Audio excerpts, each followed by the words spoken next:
He can make it either portable or as a fixture. Section 25. Of these, a portable one should be made by tying rags of leather or matting onto 4 sticks and smearing thereon a disc of the size already mentioned. Using clay picked clean of grass roots, gravel, and sand, and well kneaded.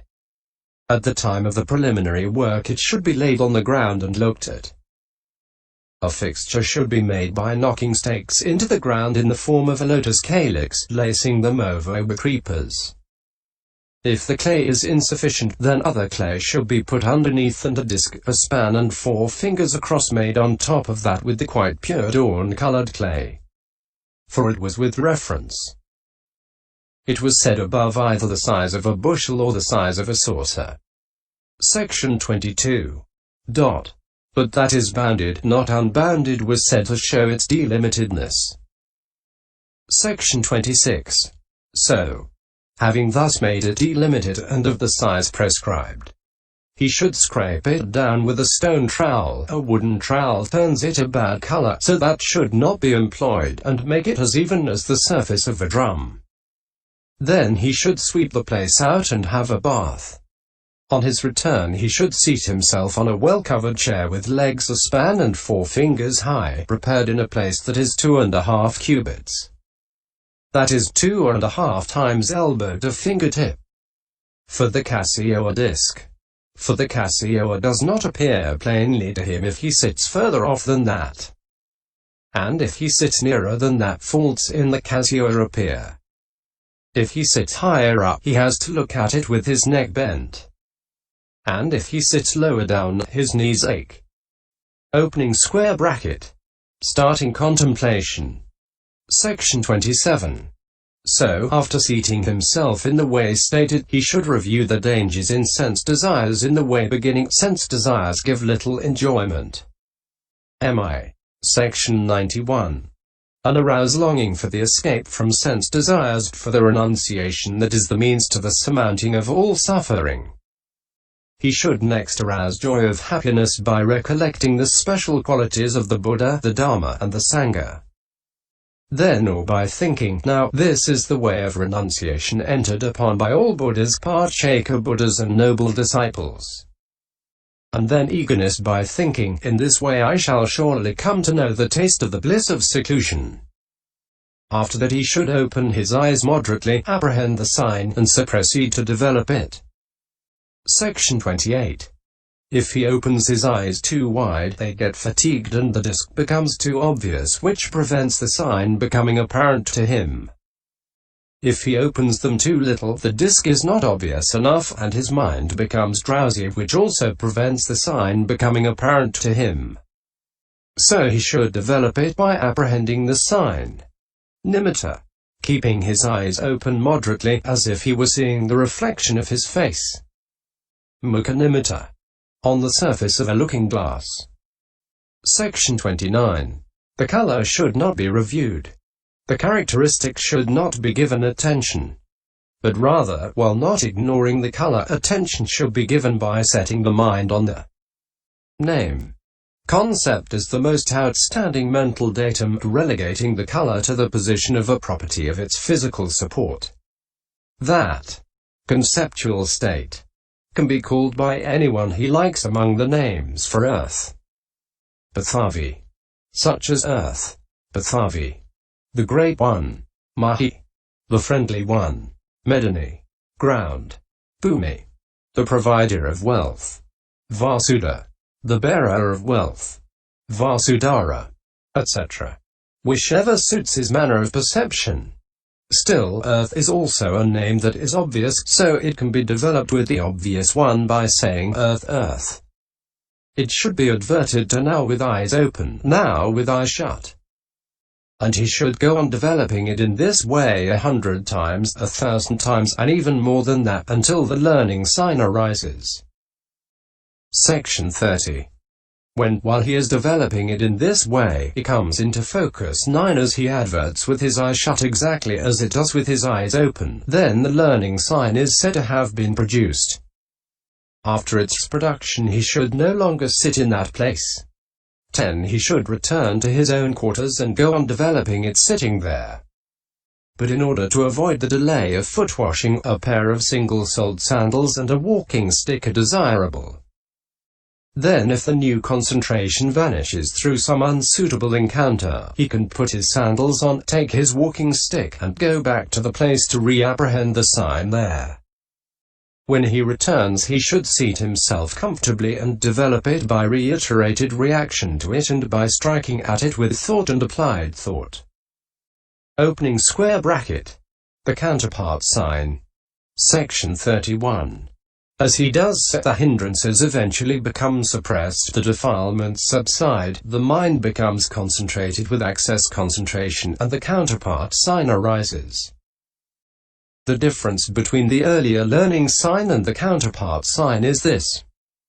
In the learning sign, any fault in the KASIÓA is apparent.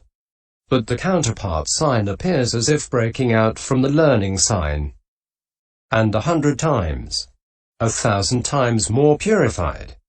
Like a looking glass disk drawn from its case, like a mother-of-pearl dish well washed, like the moon's disk coming out from behind a cloud, like rains against a thundercloud. But it has neither color nor shape. For if it had, it would be cognizable by the eye, gross, susceptible of comprehension. By insight. CXX. F. Closing parenthesis. Closing square bracket. And stamped with the 3 characteristics. But it is not like that. For it is born only of perception in one who has obtained concentration, being a mere mode of appearance. But as soon as it arises, the hindrances are quite suppressed, the defilements subside, and the mind becomes concentrated in access concentration. Opening square bracket. The 2 kinds of concentration. Section 32. Now, concentration is of 2 kinds, that is to say, access concentration and absorption concentration. The mind becomes concentrated in 2 ways, that is, on the plane of access and on the plane of attainment. Herein, the mind becomes concentrated on the plane of access by the abandonment of the hindrances, and on the plane of attainment by the manifestation of the jhana factors. Section 33. The difference between the 2 kinds of concentration is this. The factors are not strong in access. It is because they are not strong that when access has arisen, the mind now makes the sign its object and now re-enters the life continuum, just as when a young child is lifted up and stood on its feet, it repeatedly falls down on the ground. But the factors are strong in absorption. It is because they are strong that when absorption concentration has arisen, the mind, having once interrupted the flow of the life continuum, carries on with a stream of profitable impulsion for a whole night and for a whole day, just as a healthy man, after rising from his seat, could stand for a whole day. Opening square bracket. Guarding the sign. Section 34. The arousing of the counterpart sign, which arises together with access concentration, is very difficult. Therefore, if he is able to arrive at absorption in that same session by extending the sign, it is good. If not, then he must guard the sign diligently as if it were the fetus of a wheel-turning monarch, world ruler. So guard the sign, nor count the cost, and what is gained will not be lost. Who fails to have this guard maintained will lose each time what he has gained. Section 35. Herein, the way of guarding it is this. Abode, resort, and speech, and person. The food, the climate, and the posture, eschew these 7 different kinds. Whenever found unsuitable, but cultivate the suitable. For one perchance so doing finds he need not wait too long until absorption shall his wish fulfill. Section 36. 1.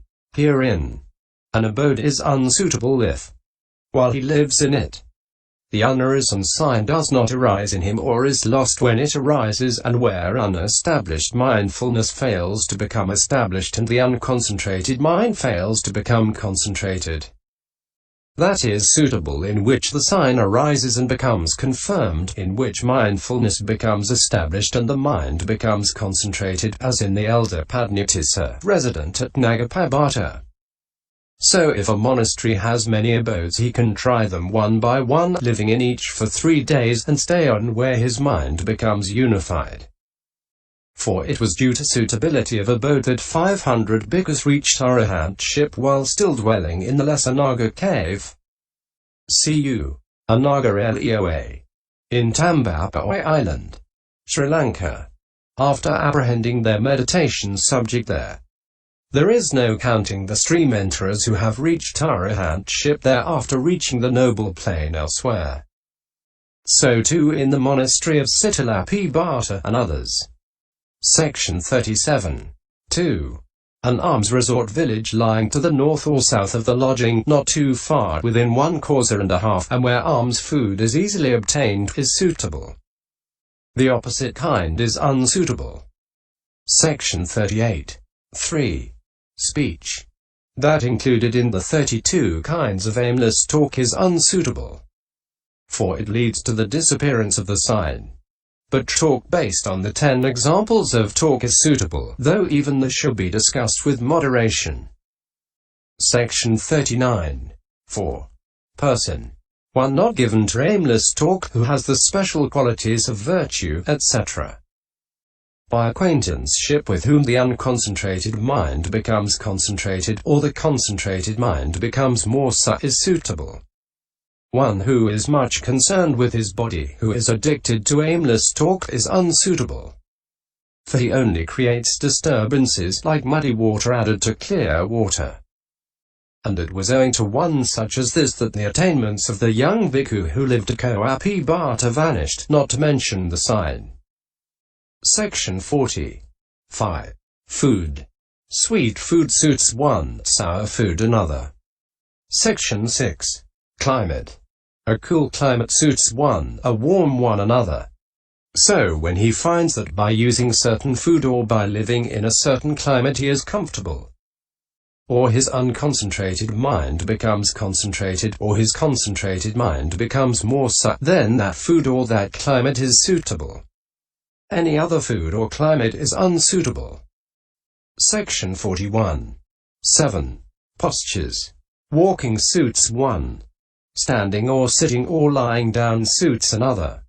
So he should try them, like the abode, for 3 days each, and that posture is suitable in which his unconcentrated mind becomes concentrated, or his concentrated mind becomes more so. Any other should be understood as unsuitable. So he should avoid the 7 unsuitable kinds and cultivate the suitable. For when he practices in this way, assiduously cultivating the sign, then he need not wait too long until absorption shall his wish fulfill. Single quote. Opening square bracket. The 10 kinds of skill in absorption. Section 42.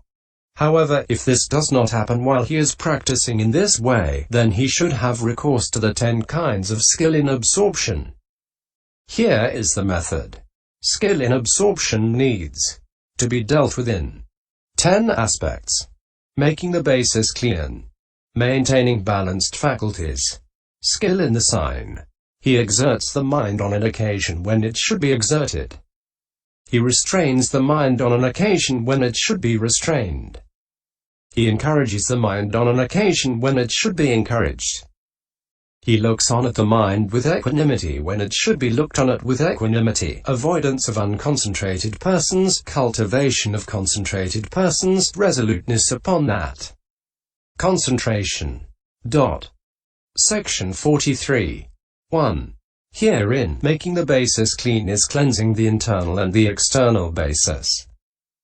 For when his head hair, nails and body hair are long, or when the body is soaked with sweat, then the internal basis is unclean and unpurified. But when an old dirty smelly robe is worn, or when the lodging is dirty, then the external basis is unclean and unpurified. When the internal and external bases are unclean, then the knowledge in the consciousness and consciousness concomitants that arise is unpurified. like the light of a lamp's flame that arises with an unpurified lamp bowl, wick and oil as its support. Formations do not become evident to one who tries to comprehend them with unpurified knowledge. And when he devotes himself to his meditation subject, it does not come to growth, increase and fulfillment. Section 44. But when the internal and external bases are clear, then the knowledge in the consciousness and consciousness-concomitants that arise is clean and purified, like the light of a lamp's flame that arises with a purified lamp bowl, wick and oil as its support. Formations become evident to one who tries to comprehend them with purified knowledge, and as he devotes himself to his meditation subject, he comes to growth, increase and fulfillment. Section 45. 2. Maintaining balanced faculties is equalizing the 5 faculties of faith and the rest. For if his faith faculty is strong and the others weak, then the energy faculty cannot perform its function of exerting, the mindfulness faculty its function of establishing, the concentration faculty its function of not distracting, and the understanding faculty its function of seeing. So in that case the faith faculty should be modified either by reviewing the individual essences of the states concerned, that is, the objects of attention, or by not giving them attention in the way in which the faith faculty became too strong. And this is illustrated by the story of the Elder Vakkali. S3 119. Section 46. Then if the energy faculty is too strong, the faith faculty cannot perform its function of resolving, nor can the rest of the faculties perform their several functions. So in that case the energy faculty should be modified by developing tranquility, and so on. And this should be illustrated by the story of the Elder Vakkali. Vin I 179-85. A3 374-76. So too with the rest. For it should be understood that when any one of them is too strong, the others cannot perform their several functions. Section 47. However, what is particularly recommended is balancing faith with understanding, and concentration with energy. For one strong in faith and weak in understanding has confidence uncritically and groundlessly. One strong in understanding and weak in faith errs on the side of cunning, and is as hard to cure as one sick of a disease caused by medicine. With the balancing of the two, a man has confidence only when there are grounds for it. Then idleness overpowers one strong in concentration and weak in energy, since concentration favors idleness. Agitation overpowers one strong in energy and weak in concentration, since energy favors agitation. The concentration coupled with energy cannot lapse into idleness, and energy coupled with concentration cannot lapse into agitation. So these two should be balanced. For absorption comes with the balancing of the two. Section 48. Again, concentration and faith should be balanced. One working on concentration needs strong faith, since it is with such faith and confidence that he reaches absorption. Then there is balancing of concentration and understanding. One working on concentration needs strong